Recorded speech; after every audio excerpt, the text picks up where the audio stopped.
بسم الله الرحمن الرحيم. الحمد لله وصلاة وسلاما على رسول الله وآله وصحبه ومن والاه، وبعد.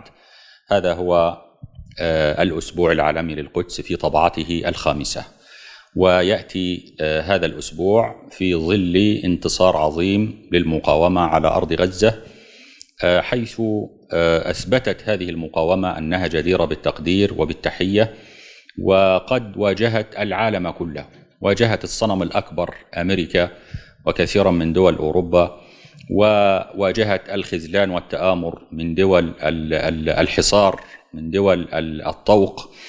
وبفضل الله تعالى وبفضل الإيمان الصادق الذي رأيناه والثبات واليقين والصبر والإصرار والعزيمة، سجلت المقاومة انتصارا عظيما في معركة طوفان الأقصى بإعلان وقف إطلاق النار في 19 من شهر يناير 2025 الموافق 19 من شهر رجب 1446 هجرية. الآن ما هو واجبنا؟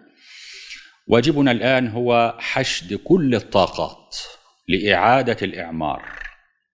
غزة الآن مهدمة محطمة، الناس خرجت من بيوتها والآن يعودون إلى بيوتهم، فإذا هي أثر بعد عين، عبارة عن أطلال لا يستطيعون أن يقيموا فيها ولا أن يعيشوا تحت سقوفها، وهذا يحتاج إلى استنفار عام من الأمة.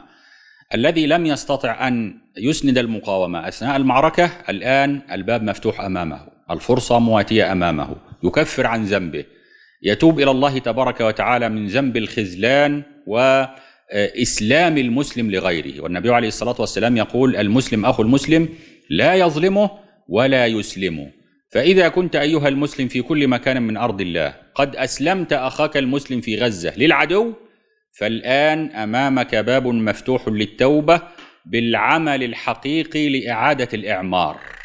غزة تحتاج إلى إعمار في بيوتها، في مستشفياتها، في مدارسها، في جامعاتها، في مساجدها، في أبنيتها، في مؤسساتها، في هيئاتها. غزة عبارة عن دمار شامل تحتاج إلى إعادة إعمار، وهذا يستوجب علينا نحن المسلمين أن نكون يدا واحدة، أمة واحدة، قوة واحدة، قلب واحد، جسد واحد. إذا اشتكى منه عضو تداعى له سائر الجسد بالسهر والحمى. فهذا هو واجب اللحظة وواجب الوقت الذي يجب على كل مسلم قادر. لا يحل لمسلم في أي مكان من أرض الله إذا كان قادرا على الإسهام بالمال والجهاد بالواجب المالي أن يتخلف. لا يحل له أن يتخلف ولا أن يتأخر ولا أن يترك هذه الفرصة التي سوف تكون له رصيدا عظيما عند الله تبارك وتعالى، سواء في الدنيا أو في الآخرة. طبعا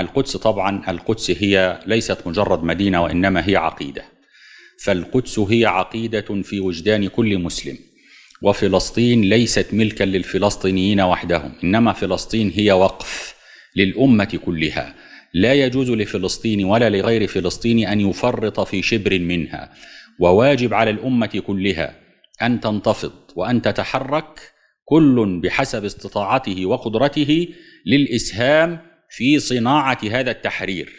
وهذا التحرير يصنع بنشر الفكر الصحيح، برفع راية الجهاد، بالقتال في سبيل الله، بإسناد هذه المقاومة، بدعمها، بتقويتها، بالحشد الجماهيري لها، بإقامة المؤتمرات والفعاليات في كل العالم الإسلامي للتسميع بهذه المقاومة، وفي الوقت نفسه محاصرة هذا العدو، محاصرته داخل أرض فلسطين المحتلة، ومحاصرته بالرأي العام المضاد في أنحاء العالم كله، بالمؤسسات الدولية والعالمية والهيئات المختلفة التي خذلت فلسطين وتركت نساء فلسطين وأطفال فلسطين وشيوخ فلسطين، وبيوت الفلسطينيين تهدم على مرأى ومسمع من العالم، وإسرائيل تنتهك القانون الدولي، لا تلقي بالا لأي نداء ولا لأي حكم من محكمة ولا لأي توصية من توصيات، وإنما أهدرت كل هذا، وكانت النتيجة هي الخسران المبين